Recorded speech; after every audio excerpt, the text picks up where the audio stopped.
Melala maskini, asubuhi ghafla tu umeamka tajiri. Kipi kitu cha kwanza utafanya? Get ready. Yaani nimelala maskini nimekuja kuamka tajiri. Mungu sie kiziwi. Cha kwanza nitamshukuru kwanza Mungu kwa sababu ndo amenipatia ile utajiri. Licha ya hivyo nikishamaliza baada ya hapo nitaanza kuanza kufanya vitu vya maana. Kama vipi sasa hivyo vitu vya maana? Let's watch this video.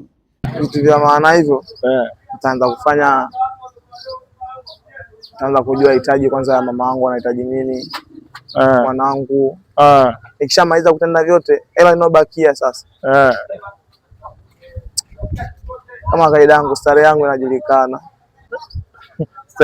Starehe yako ambao ni ipi? Sasa mdada mmoja mzuri sana mwenye matako.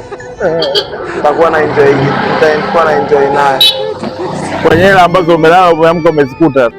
Sijazitolea jasho, sasa naanzaje kuzitumia kwa uchungu? Kwa mfano, aina hii ya vijana wana mchango mdogo sana katika taifa.